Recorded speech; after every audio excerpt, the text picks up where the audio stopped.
ఈ వీడియోలో రవితేజ గురించి కొన్ని భయంకరమైన నిజాలు అయితే తెలుసుకోబోతున్నాం. సో వీడియో స్టార్టింగ్ నుంచి ఎండింగ్ వరకు మంచి ఇంట్రెస్టింగ్గా ఉంటుంది. మామూలుగా రవితేజ ఫ్యాన్స్ కాని వాళ్ళు కూడా ఈ వీడియో మొదలైన జస్ట్ ఒక 2-3 మినిట్స్కే ఖచ్చితంగా ఏదో ఒక బ్యాడ్ కామెంట్ పెడతారు.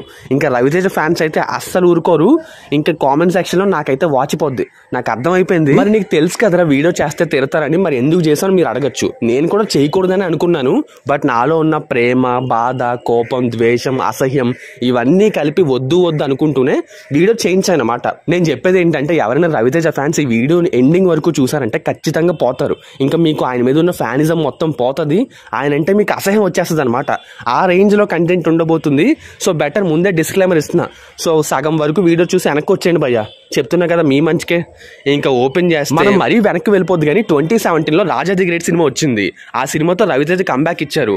ఇంకా ఆ తర్వాత 2018లో టచ్ చేసి చూడు, నేల టికెట్, అమర్ అక్బర్ యాంటోనీ, 2020లో డిస్కో రాజా, 2021లో క్రాక్, 2022లో కిలాడి, రామారావు అంజూటి, ధమాకా, 2023లో వాల్తర్ వీరయ్య, రావణాసుర, టైగర్ నాగేశ్వరరావు, 2024లో ఈగల్, అండ్ ఇంకా నిన్న కాక మొన్న వచ్చిన మిస్టర్ బచ్చన్ మూవీ. ఇన్ని సినిమాల్లో ఎన్ని సినిమాలు హిట్ అయ్యాయో తెలుసా? జస్ట్ 3 సినిమాలు. అందులో ఒకటి వాల్తర్ వీరయ్య, క్రాక్, ఇంకా ధమాకా. ఈ 3 సినిమాల్లో ముందు క్రాక్ మూవీ గురించి మాట్లాడుకుందాం. క్రాక్ మూవీ ఒక routine mass masala commercial entertainer. అప్పట్లో కరోనా టైంలో కాబట్టి జనాలందరూ భయంకరమైన కరువులో ఉన్నారు. సంక్రాంతికి రిలీజ్ అయింది, అసలు పోటీయే లేదు. సో జనాలు కరువులో ఉండడం వల్ల మాస్ సినిమా కాబట్టి ఎగబడి వెళ్ళారు. కలెక్షన్స్ అయితే బాగా వచ్చాయి. యాక్చువల్లీ క్రాక్ మూవీకి అంత కలెక్షన్స్ అయితే వచ్చేవి కాదు, పోటీలో రిలీజ్ అయ్యి ఉంటే. అంత కంటెంట్ ఉన్న సినిమా కూడా కాదు. ఇది జస్ట్ నా ఒపీనియన్ మాత్రమే. ఇంకా నెక్స్ట్ ధమాకా మూవీ ఎందుకు హిట్ అయిందో అందరికీ తెలిసిందే. శ్రీలీల వల్ల, ఆవిడ వేసిన స్టెప్పుల వల్ల, అప్పట్లో ఆవిడకు ఉన్న భయంకరమైన క్రేజ్ వల్ల సినిమా అయితే హిట్ అయింది. అసలు ధమాకా లాంటి బీ గ్రేడ్ సినిమా హిట్ అవుతుందని ఎవడు ఎక్స్పెక్ట్ చేయలే. జస్ట్ అది శ్రీలీల థింగ్స్ మాత్రమే. ఇంకా నెక్స్ట్ వాల్తర్ వీరే యాక్చువల్లీ రవితేజ మూవీ కాదు, అదొక మల్టీ స్టారర్ చిరంజీవి గారి సినిమాలో రవితేజ కొంచెం ఎక్కువసేపు కనిపించారనమాట. సో అది రవితేజ సినిమా అనడానికి లేదు. సో ఈ 3 సినిమాల గురించి మాట్లాడేసాం కదా. ఇప్పుడు మిగిలిన సినిమాలన్నీ హిట్ అయ్యాయా భయ్యా అంటే హిట్ కూడా కాదు, కనీసం యావరేజ్ కూడా కాదు, అలా అని చెప్పి ఫ్లాప్ కూడా కాదు. అన్ని సినిమాలు కూడా డిజాస్టర్లే. ఒకదాన్ని మించిన డిజాస్టర్ ఒకటనమాట. సో రవితేజ ఫ్యాన్స్ అందరూ విసిగిపోయారు. ఇప్పుడు మిస్టర్ బచ్చన్ మూవీ వచ్చింది. అది ఎంత పెద్ద డిజాస్టర్ నేను చెప్పక్కర్లేదు. హరీష్ శంకర్ని నమ్మి మనోడు అయితే ముందుకెళ్ళిపోయాడు, రైట్ సినిమా రీమేక్ అని తెలిసినా సరే. సో దానివల్ల ఇప్పుడు బాగా అనుభవిస్తున్నాడు అనమాట. యాక్చువల్లీ వీడియో చేస్తున్నప్పుడు మీరు అనుకోవచ్చు, వీడు రవితేజ అంటే వీడికి నచ్చదు, వీడు యాంటీ రవితేజ అని మీరు అనుకోవచ్చు. యాక్చువల్లీ నాకు రవితేజ అన్న, నాని అన్న, ఇలా కొంతమంది హీరోస్ అంటే కొంచెం సాఫ్ట్ కార్నర్ ఉంటుంది. ఎందుకంటే వీళ్ళు ఏదో ఫ్యామిలీ పేరు చెప్పుకుని అయితే రాలేదు ఇండస్ట్రీలోకి. వీళ్ళు ముందు వేరే వాళ్ళ సినిమాలో అసిస్టెంట్ డైరెక్టర్గా పనిచేసో, లేకపోతే వేరే సపోర్టింగ్ రోల్స్ చేసో మెల్లిమెల్లిగా ఒక్కో అడుగు వేసుకుంటూ డెవలప్ అయిన హీరోస్. సో వీళ్ళంటే నాకు స్పెషల్ రెస్పెక్ట్ ఉంది. సో రవితేజ గారు అంటే నాకు కొంచెం ఇష్టమే కూడా. కానీ నేను ఈ వీడియో చేస్తున్నానంటే మీరు ఆలోచించండి ఎంత బాధలో ఉండి చేస్తున్నాను. Even Ravi Teja die hard fans కూడా ట్విట్టర్లోని ఎటు చూసినా సరే ఆయన్ని ట్యాగ్ చేస్తూ రకరకాల లెటర్లు, ఓపెన్ లెటర్లు రాస్తున్నారు. భయ్యా అన్న, మేము మా చిన్నప్పుడు చూసిన రవితేజ కాదు నువ్వు, ఇప్పుడు నువ్వు చేస్తున్న సినిమాలు, ఈ కంటెంట్ చూస్తుంటే చిరాకు వచ్చేస్తుంది, ప్లీజ్ అన్న మారండి అన్న, ఇక నుంచైనా మంచి సినిమాలు ఇవ్వండి అన్న, ఇంకెన్నాళ్ళు ఓపిక పట్టాలన్న అని అంటున్నారు. అదంతా నిజం, మీకు తెలుస్తుంది కదా. ట్విట్టర్లో ఇంక ఇలాగే మహా అయితే ఒక 2-3 సినిమాలు భయ్యా, ఆ 2-3 సినిమాలు ఫ్లాప్ అయ్యాయి అనుకో, ఇంకా దిక్కు ఉండదు రవితేజ గారికి. యాక్చువల్లీ ధమాకా మూవీ హిట్ అయ్యి ఉండకపోతే ఇప్పుడున్న సినిమాలన్నీ వచ్చేవి కాదు తెలుసా. అంతకుముందు క్రాక్ సినిమా హిట్ అయ్యి ఉండకపోతే పరిస్థితి ఇంకా దారుణంగా ఉండేది. బట్ ఏదో అలా నడిచిపోతుంది రవితేజ గారికి. అప్పుడప్పుడు అదృష్టం కొద్దీ ఏదో ఒక హిట్ దొరుకుతుంది. ఎప్పుడు ఒక 5 సినిమాలు డిజాస్టర్లు అయ్యాక ఏదో మధ్యలో ఒక లక్కీ బటన్ లాగా ఉందన్నమాట. మిగిలిన అన్ని సినిమాలు ఒకదాన్ని మించి ఒకటి పోవడమే. యాక్చువల్లీ ఇప్పుడు రవితేజ గారి గురించి కొన్ని భయంకరమైన నిజాలు మాట్లాడదాం. కొంతమంది చెప్పొచ్చు, ఇవన్నీ నువ్వు కల్పించి చెప్తున్నావురా, ఇవన్నీ రూమర్స్, నువ్వు కావాలని రవితేజ నెగిటివ్ చేస్తున్నావు అనుకుంటారు. కానీ ఇప్పుడు నేను చెప్పేవి పచ్చి నిజాలు అనమాట. సో ముందు వినండి. ఫస్ట్ ఆఫ్ ఆల్ రవితేజ గారు తన ప్రతి సినిమాకి రెమ్యునరేషన్ పెంచుకుంటూ వెళ్ళిపోతున్నారు. యాక్చువల్లీ రవితేజ గారి మీద టాలీవుడ్లో ఉన్న టాక్ ఏంటో తెలుసా? డబ్బుల విషయంలో అస్సలు మొహమాట పడడు. అస్సలు డబ్బులు ఇస్తేనే డబ్బింగ్ చెప్తారంట ఆయన, తెలుసా. అంటే ఇప్పుడు సినిమా మొదలు పెట్టారు, షూటింగ్ అంతా కంప్లీట్ అయిపోయింది, చివరిలో డబ్బింగ్ చెప్పి పోస్ట్ ప్రొడక్షన్ వర్క్లు అన్నీ చేస్తారు కదా. సో షూటింగ్ మొదలు పెట్టినప్పుడు కొంచెం డబ్బులు, షూటింగ్ మధ్యలో ఉన్నప్పుడు ఇంకొంచెం డబ్బులు రెమ్యునరేషన్ ఇస్తారు కదా. ఇంకా చివరిలో ఒకవేళ ఏదైనా పెండింగ్ అంటే బకాయి ఉన్నారనుకో, ఆ డబ్బులు ఫుల్ పేమెంట్ క్లియర్ చేస్తేనే డబ్బింగ్ చెప్తారట. ప్రతి రూపాయి దగ్గర చాలా పర్ఫెక్ట్గా పక్కాగా ఉంటారు. అండ్ ఆయన రెమ్యునరేషన్ ఇప్పుడు మార్కెట్ ప్రకారం ఆయన రెమ్యునరేషన్ 25 కోట్లు. ఎంత? 25 కోట్లు. సో 25 కోట్లు కాకుండా ఇంకా 1-2 కోట్లు లాభాల్లో చిల్లర వాటా ఎంతో వస్తుందంట. అంటే ఆల్మోస్ట్ ఒక రౌండ్ ఫిగర్గా 25 crores అనుకోండి. 25 crores రవితేజ సినిమాలకి అంత మార్కెట్ ఉందా? ఇప్పుడు నేను లెక్కలన్నీ బయటికి తీయను, కానీ లాస్ట్ రిలీజ్ అయిన ఆ ఈగల్ మూవీ షేర్ ఎంత భయ్యా? 13 కోట్లు 14 కోట్ల దగ్గర ఆగిపోయింది. అంటే ఇక్కడ మీరు గమనించాల్సింది ఏంటి, రవితేజకి ఇచ్చిన రెమ్యునరేషన్ కూడా థియేటర్ నుంచి వెనక్కి రాబట్టలేకపోయారు వాళ్ళు. మరి ఏ ధైర్యంతో రవితేజతో సినిమాలు తీసిన ప్రొడ్యూసర్స్ అందరూ అని మీరు అనుకోవచ్చు. ఇక్కడ ఫస్ట్ ఒకటి పీపుల్ మీడియా ఫ్యాక్టరీ వాళ్ళే తీశారు రవితేజతో ఈగల్ మూవీ, మిస్టర్ బచ్చన్, అంతకుముందు ధమాకా సినిమా. ఓకే, మిగిలిన సినిమాలు అన్నీ కూడా ఒక్కొక్కరు ఒక్కొక్క ప్రొడ్యూసర్ అనమాట.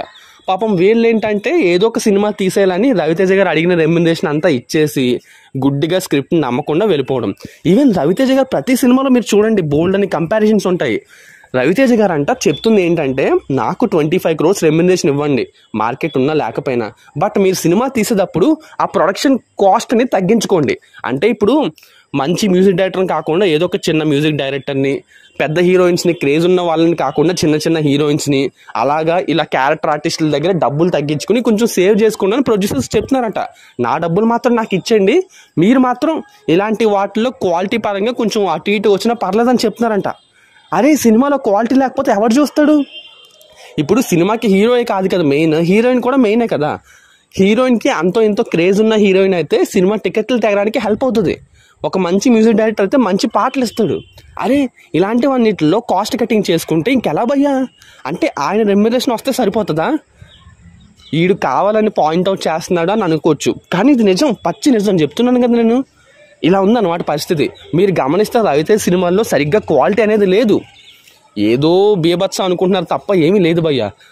చెప్తాను కొన్ని ఎగ్జాంపుల్స్. ధమాకా మూవీ టైంకి శ్రీలీల చిన్న హీరోయిన్, ఆవిడ రెమ్యునరేషన్ తిప్పి కొడితే ఒక 30 లక్షలు 40 లక్షలు కూడా దాటదు. ఆ తర్వాత మీనాక్షి చౌదరి వచ్చింది కిలాడి సినిమాలు అనుకోండి. మీనాక్షి చౌదరి, డింపుల్ హయాతి ఎంత చిన్న హీరోయిన్స్ అప్పట్లో మీకు తెలుసు. ఇంకా నెక్స్ట్ నిన్న కాక మొన్న వచ్చిన మిస్టర్ బచ్చన్ మూవీలో హీరోయిన్ కూడా రెమ్యునరేషన్ తిప్పి కొడితే 20 లక్షలు కూడా ఉండదు. ఓకే, అంతకుముందు ఈగల్ మూవీలో కావ్య దాపర్ రెమ్యునరేషన్ 15 లక్షలు. నమ్ముదరా? అంటే హీరోయిన్స్ ఒకటనే కాదు, మీరు సరిగ్గా గమనిస్తే ఈగల్ మూవీ డైరెక్టర్ ఎవరో చిన్న డైరెక్టర్ భయ్యా, ఆయనకి సినిమా అవకాశం ఇవ్వడం ఎక్కువ. అదే ఆయన first debut movie. Okay, next వచ్చేసి ఇప్పుడు హరీష్ శంకర్ రెమ్యునరేషన్ ఏమి లేదు భయంకరంగా. ఆయన జస్ట్ ఒక 2-3 crores సినిమాలు తీసి పెడతారు. ఇలా ప్రతి దాంట్లోనే మీకు అర్థమైపోద్ది. అసలు రవితేజ సినిమాల్ని మనం ఒక పక్కన రాసుకుని చూసుకుంటే అరే ఏంట్రా ఇది తెలిసిపోతుంది మీకు, ఆయన ఎంత సెల్ఫిష్గా ఉన్నారు, ఎంత సెల్ఫిష్గా ఆలోచిస్తున్నారని చెప్పేసి. మళ్ళీ ఇక్కడ కొంతమంది చెప్పేది ఏంటంటే రవితేజ కొత్త వాళ్ళకి ఎక్కువ అవకాశాలు ఇస్తాడు, అంటే చిన్న హీరోయిన్స్ని ఎంకరేజ్ చేస్తాడు, చిన్న డైరెక్టర్ని సపోర్ట్ చేస్తాడు, అందుకని ఆయన సినిమాల్లో పెట్టుకుంటారని అనొచ్చు.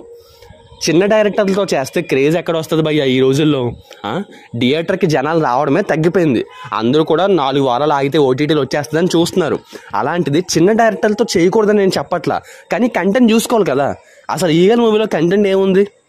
మిస్టర్ బచ్చన్ మూవీ, అంతకు ముందు వచ్చిన చాలా సినిమాలు ఉన్నాయి, నాకు పేర్లు గుర్తుకు రావట్లేదు, కానీ ఏమున్నాయి చెప్పండి? చిన్న సినిమాల్ని, చిన్న డైరెక్టర్ని, చిన్న హీరోని ఎంకరేజ్ చేయొచ్చు, కానీ కంటెంట్ ఉండాలి కదా, సత్తా ఉండాలి కదా వాళ్ళల్లో. లేకుండా ఎలా చెప్పండి? పాటలు బాగోవు రవితేజ సినిమాలో. ఇప్పుడు మిస్టర్ బచ్చన్ కాదు, ముందు సినిమాలు చెప్తున్నాను నేను. పాటలు బాగోవు, ఆ క్వాలిటీ తెలిసిపోతుంది స్క్రీన్ మీద చూసినప్పుడు. ఆ క్వాలిటీ ఉండదు, ఆ ప్రొడక్షన్ క్వాలిటీ. ఎందుకంటే వాళ్ళు అప్పటికే భయంకరమైన డబ్బులన్నీ రవితేజ గారికి ఇచ్చేశారు. ఇంకా వీళ్ళు ఏం చేస్తున్నారంటే కాస్ట్ కటింగ్ చేస్తున్నారు ప్రొడక్షన్లో, దానివల్ల క్వాలిటీ తగ్గిపోతుంది కదా. ఇలా మాట్లాడుకుంటూ వెళ్తే చాలా పాయింట్స్ ఉంటాయి, కానీ ఇప్పటికైనా చెప్పేది ఒకటే భయ్యా, రవితేజ గారికి ఇప్పటికీ ఒక ఛాన్స్ అయితే ఉంది. అట్లీస్ట్ వచ్చే 2-3 సినిమాలతో కంబ్యాక్ ఇవ్వచ్చు. త్రివిక్రమ్ లాంటి డైరెక్టర్తో సినిమా కూడా ప్లాన్ చేయొచ్చు. త్రివిక్రమ్ ఇప్పుడు ఖాళీగా ఉన్నారు, సో ఇద్దరు కలిసి కూర్చుని మంచి స్టోరీ అనుకుని సో గట్టిగా వెళ్ళొచ్చు. బట్ ఆయన రెమ్యునరేషన్ విషయంలో కొంచెం తగ్గాలి. నాకు మరీ 25 కోట్లు కావాలని కూర్చుంటే అవ్వదు, ఎందుకంటే ఆయన థియేటర్ మార్కెట్ 25 కోట్లు కూడా లేదు అన్నట్టు చెప్పడం మర్చిపోయాను. రవితేజ ఇంత రెమ్యునరేషన్ అడుగుతుంటే, సినిమాలన్నీ ఫ్లాప్ అవుతుంటే మరి ప్రొడ్యూసర్స్ ఎందుకు తీస్తారని పాయింట్ వచ్చింది కదా. ఒకటి, కొత్త ప్రొడ్యూసర్లు అందరూ వచ్చి బకరాలు అవుతున్నారు. ఇంకొకటి ఏంటంటే, థియేటర్ నుంచి పెద్ద మార్కెట్ లేకపోయినా సరే రవితేజ గారికి డిజిటల్ మార్కెట్ అంతో ఎంతో ఉండేది. ఇప్పుడు లేదనుకోండి, పోయింది. లాస్ట్ 2-3 సినిమాల నుంచి పోయింది. ఓకే, అంటే డిజిటల్ మార్కెట్ అంటే ఇప్పుడు ఈ ఓటీటీ రైట్స్, శాటిలైట్ రైట్స్ ఇవన్నీ ఉంటాయి కదా, సో అందులోంచి వచ్చిన డబ్బులు అనమాట. సో వీళ్ళు ఏం చేసేవాళ్ళంటే ప్రొడక్షన్ డబ్బులు, ఆ సినిమాకు ఒక 50-60 కోట్లు ఖర్చైనా అందులోంచి రావడం వల్ల అంత ఎంతో డబ్బులు కనిపించవు కాబట్టి సినిమాలు అయితే తీయడం మొదలెట్టారు. కానీ ఇప్పుడు ఏమైంది పరిస్థితి, ఓటీటీ వాళ్ళు ఏ సినిమా పడితే ఆ సినిమాని కొనడం లేదు. థియేటర్లో హిట్ అవుతుంది, కొంచెం కంటెంట్ ఉన్నది అనుకుంటేనే కొంటున్నారు. దానివల్ల ఎక్కువ డబ్బులు ఇవ్వడం లేదనమాట. సో సినిమాలు కొనడం అనేది కష్టమైపోయింది. ఈ అమెజాన్, నెట్ఫ్లిక్స్ వాళ్ళు ఇదివరకు అంటే తెగ సినిమాలు కొనేసారు, కానీ ఇప్పుడైతే పెద్ద కొనట్లేదు. దానివల్ల ఓటీటీ మార్కెట్, డిజిటల్ మార్కెట్ కూడా పడిపోయింది దారుణంగా. సో ఇప్పుడు ప్రొడ్యూసర్లందరికీ బాగా ఇబ్బంది అయిపోయింది అనమాట. ఇంకా ముందు ముందు రవితేజ గారికి ఇలాగే ఫ్లాప్స్ ఉంటే కనుక ఇంకా ఆయనతో ఎవరు సినిమాలు చేయడానికి ముందుకు రారు. సో ఫస్ట్ ఆఫ్ ఆల్ ఆయన రెమ్యునరేషన్ తగ్గించుకోవాలి, కంటెంట్ మీద సరిగ్గా దృష్టి పెట్టాలి. ఏ స్టోరీ పడితే ఆ స్టోరీని సినిమాగా తీయకూడదు. కంటెంట్ సరిగ్గా ఉండి బాగుంటుంది, ఖచ్చితంగా ఫ్యాన్స్కి నచ్చుద్దంటేనే సినిమా తీయాలి. లేదు అంటే ఆయన అందరూ మర్చిపోతారు, చెప్తున్నాను కదా. ఇంకా ఇంకొకటి, ప్రతి సినిమాలో ఏజ్లో చాలా చిన్న హీరోయిన్స్ని తీసుకుని ఆ చెత్త స్టెప్పులు ఇవన్నీ వేయడం వల్ల ఫ్యామిలీ ఆడియన్స్కి కూడా దూరం అయిపోయారు రవితేజ. ఇదివరకు రవితేజ సినిమాకి వెళ్తే ఫ్యామిలీ ఆడియన్స్ అందరూ మంచిగా నవ్వుకుని ఎంజాయ్ చేసి వచ్చేవాళ్ళు. ఇప్పుడు రవితేజ సినిమాకి వెళ్ళాలంటేనే భయపడుతున్నారు. మిస్టర్ బచ్చన్ మూవీలో ఏమేమి జరిగాయో మనం అన్నీ చూసాం కదా, అవునా కదా. సో పరిస్థితి మీకు అర్థమవుతుంది కదా. అనవసరంగా ట్రోలింగ్కి గురవుతున్నారు. ఈవెన్ చిరంజీవి గారిని తీసుకోండి భయ్య, బోలా శంకర్ మూవీతో భయంకరమైన ఎపిక్ డిజాస్టర్ ఇచ్చారు. కానీ దాని తర్వాత సినిమా విశ్వాంబర మూవీ. సో ఈ సినిమా మీద ఎక్స్పెక్టేషన్స్ అయితే మామూలుగా లేవు. ఆయన ట్రాక్ మొత్తం మార్చేసి ఒక కొత్త సినిమా అయితే చేస్తున్నారు, అవునా కదా. ఇప్పుడు రవితేజ కూడా అలా రావాలి, లేదంటే ఆయన కంబ్యాక్ ఇవ్వకపోతే కష్టమే. నేను ప్రతిసారి రొటీన్ మాస్ మసాలా సినిమాలే తీస్తాను అంటే ఇంకా చెల్లదు. మన పక్క తమిళ ఇండస్ట్రీ, మలయాళం వాళ్ళు చూడండి, మహారాజా సినిమా, మోహన్ లాల్ వాళ్ళు తీస్తారు కదా సినిమాలు, అసలు హీరోయిన్తో సంబంధమే ఉండదు కదా. సో అలా ఏమైనా ప్లాన్ చేయాలి, లేదు అంటే ఇంకా అటకెక్కేయడమే. ఐ థింక్ వాళ్ళ అబ్బాయి వస్తాడు అనుకుంటా ఒక 4-5 years తర్వాత. ఈ లోపు మరి రవితేజ గారు ఉంటారో ఏంటో అర్థం అవట్లేదు. సో ఇంకా ఎక్కువ మాట్లాడదామని ఉంది, కానీ ఇప్పటికే బాగా ఎక్కువ అయిపోయింది కాబట్టి ఇంకా వదిలేండి. మీరు అర్థం చేసుకోండి, ఫ్లాప్ సినిమాని ఫ్లాప్ అని ఒప్పుకోండి ఫ్యాన్స్ అందరూ కూడా. అంతేగాని అనవసరంగా దాన్ని డిఫెండ్ చేయొద్దు. డిఫెండ్ చేశారంటే మళ్ళీ ఫ్లాప్ సినిమాలే వస్తాయి. క్వశ్చన్ చేయాలి ఎవరినైనా సరే, ఎందుకు ఇలా తీస్తున్నావు అని చెప్పేసి. ఎందుకంటే మనం డబ్బులు ఊరికే సంపాదించట్లేదు కదా. సో ఊరికే రావు డబ్బులు ఎవరికి. ఆ డబ్బులు థియేటర్లో పెట్టినప్పుడు, మనం టికెట్ కొన్నప్పుడు దానికి న్యాయం జరగాలి, లేదు అంటే కష్టమే.